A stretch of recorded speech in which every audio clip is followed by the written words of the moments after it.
दोस्तों, जैसा कि आप जानते हैं कि इस साल के गणतंत्र दिवस समारोह में हमारे मुख्य अतिथि थे फ्रांस के राष्ट्रपति इमैनुअल मैक्रों, और उनका जोरदार रोड शो भी पीएम मोदी ने करवाया जयपुर में। और इस वक्त वो राष्ट्रपति भवन गए हैं क्योंकि राष्ट्रपति जी ने उनके लिए स्पेशल डिनर का आयोजन करवाया है, यानी कि उनका पूरी तरीके से ग्रैंड वेलकम किया जा रहा है। इतना ही नहीं, इसी बीच सबसे बड़ी खबर निकलकर सामने आ गई है जो हमारे काम की है। क्या खबर है? दरअसल रिपोर्ट निकलकर सामने ये आई है कि इसी दौरे के दौरान फ्रांस के राष्ट्रपति इमैनुअल मैक्रों पीएम मोदी के साथ एक बड़ी डील साइन कर सकते हैं, और ये डील ऐतिहासिक होगी क्योंकि ये डील होगी छठी पीढ़ी के लड़ाकू विमानों की इंजन डील है। जी हाँ, और इस बात की पुष्टि करी है फ्रांस में भारत के राजदूत ने। स्क्रीन पर आप देखिए, फ्रांस में मौजूद भारतीय राजदूत ने ऑफिशियली यह बयान दिया है कि फ्रांस की कंपनी सैफरॉन भारत के साथ वो सभी टेक्नोलॉजी ट्रांसफर करने को तैयार है जिससे कि भारत में ही लड़ाकू विमानों की मैन्युफैक्चरिंग हो सके।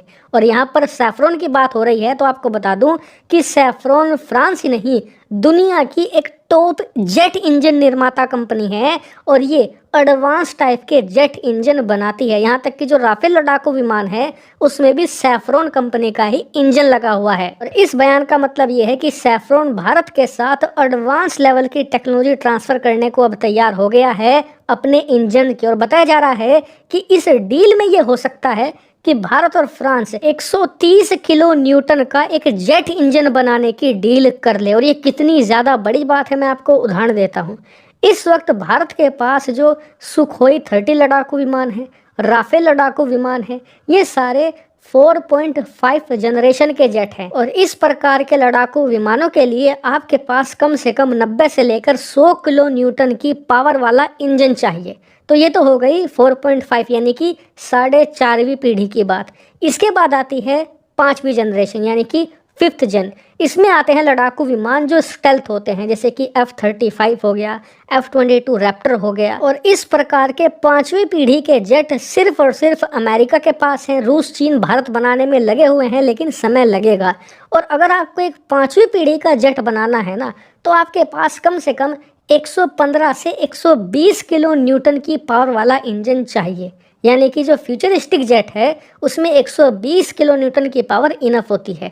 भारत और फ्रांस 130 किलो न्यूटन के पावर की बात कर रहे हैं, मतलब कि 5वीं के बाद छठी पीढ़ी के जेट इंजन बनाने की यहाँ पर तैयारी चल रही है। और आपकी जानकारी के लिए बता दूं कि इस पूरी धरती पर छठी पीढ़ी का सिर्फ एक ही हथियार मौजूद है जिसका नाम है B-21 रेडर, जो अमेरिका ने तैयार किया है। और अब से कुछ ही महीने पहले वो अमेरिकी सेना के पास आया है। और आपकी जानकारी के लिए एक और बात बता दूं कि दुनिया में इस वक्त अमेरिका को छोड़कर कोई भी देश छठी पीढ़ी के किसी भी हथियार पर काम नहीं कर रहा है, क्योंकि सब उस टेक्नोलॉजी से अभी मीलों पीछे हैं। तो फिर आपका सवाल होगा कि जब कोई नहीं बना रहा तो भारत और फ्रांस इतना पावरफुल इंजन बनाने की डील क्यों करेंगे? तो इसके पीछे कारण ये है कि भारत बना रहा है एक 5वीं पीढ़ी का जेट जिसका नाम होगा एमका का ही जो नेक्स्ट जनरेशन होगा, जो सेकंड वेरिएंट आएगा, उसमें छठी पीढ़ी के लड़ाकू विमानों के फीचर्स होंगे। और उसके लिए ये इंजन बिल्कुल परफेक्ट होगा। यानी कि ये एक फ्यूचर प्रूफ वाली डील होगी और ये बहुत ही ऐतिहासिक भी होगी, क्योंकि इतने एडवांस लेवल की जो टेक्नोलॉजी है आज तक किसी भी देश ने किसी के साथ भी शेयर नहीं करी होगी। अब फ्रांस भारत के साथ अपनी ये टेक्नोलॉजी शेयर करने को तैयार है। हालांकि ये डील होती है या नहीं होती है कल तक आपको पता चल जाएगा। और अगर ये डील हो जाती है तो सबसे पहले इसी चैनल पर आपको देखने को मिलेगी। इसीलिए चैनल को सब्सक्राइब कर लेना, क्योंकि सारी डिटेल मैं आपको इसकी बताऊंगा। फिलहाल इस वीडियो में इतना ही। Thank you very much for watching.